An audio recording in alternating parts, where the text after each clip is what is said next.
안녕하세요. 장덕화 팀장입니다. 최근에 제가 선생님들과 상담했던 내용이나 또 밴드에 올렸던 글들을 동영상으로 촬영해서 좀 이해하기 쉽게 설명을 드리겠습니다.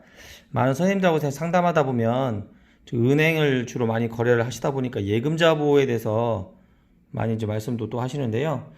은행의 예금과 적금은 예금과 적금이기 때문에 예금자 보호법에 적용을 받는 거고요. 그게 아닌 증권사의 투자 상품이나 부동산은 예금자 보호법이 적용되지 않는 거고요. 다만 증권사 상품 같은 경우는 자본시장 통합법에 의해서 보호를 받기 때문에 꼭 뭐 예금자 보호가 안 된다고 해서 엄청 위험하거나 그런 건 아닙니다. 물론 예금자 보호가 되는 게 더 안전하긴 건 맞죠. 하지만 선생님들도 많이 이용하시는 한국교직원공제 장기저축급여라는 거 있잖아요.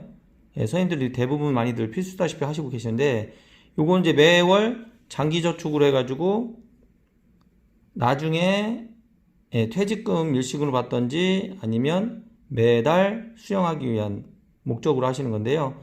요거의 장점은 나중에 이제 비과세가 되던지 아니면 저율과세로 세금도 적게 뗀다는 거하고, 그 다음에 선생님들이 요거를 예금자 보호가 되시는 상품으로 알더라고요. 한국교직원공제를요. 근데 이제 뭐 한국교직원공제 상품을 제가 나쁘다 좋다의 의미가 아니라 선생님들이 가장 많이 가입하시는 상품인데 또 가장 많이 모르세요. 네이버에 한국교직원공제 딱 치시면 금융기관이 아니, 일반 은행이나 증권사처럼 금융기관이 아니고요. 복지기관이에요. 선생님들이란 복지기관. 일반 공무원분들은 지방행정공제회, 경찰은 경찰공제회, 군인은 군인공제회. 예, 그 단체를 위해서 공제회들이 다 존재하고요. 또 하나는 이렇게 여기도 딱 써 있잖아요. 금융소득 종합과세에서 제외된다. 왜 금융소득 종합과세에서 제외되냐?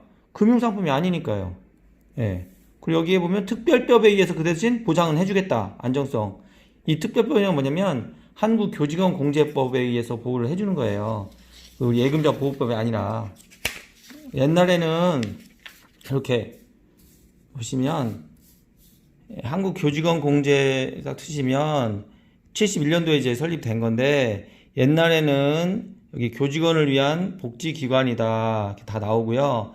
예전에는 임의단체였기 때문에 보호를 못 받아서 좀 그랬다. 예. 그런데 안전성에 문제가 있어서 2000 대통령의 지시하에, 이렇게 박정희 대통령의 지시하에 어쩌고저쩌고 써있고 법이 제정됐고 한국교직원공제법에 의해서 이렇게 이제 보호가 된다. 성격상은 복지기관이지만 금융 투자들을 한다. 그리고 선생님들이 맡기신 교직원공제 장기저축급여에 있는 돈도 일반 은행보다 이자 좀 더 주잖아요. 왜냐면 적금 예금으로만 운영하는 게 아니라 그 받은 돈 가지고 여기 써있듯이 주식과 채권에도 투자하고 부동산에도 투자하고, 예, 대출도 해주고 선생님들한테, 교직원들한테 자금도 대출해주고, 그렇기 때문에 일반 은행보다는 이자를 좀 더 줄 수 있는 거고요. 그래서 어떤 해에는 교직원공제 운영을 잘해서 수익이 많이 나기도 하고, 어떤 해에는 수익을 못 내서 좀 뭐 위험하다, 뭐 투자 수익이 안 좋다, 이런 얘기를 들으신 적도 있으실 거예요.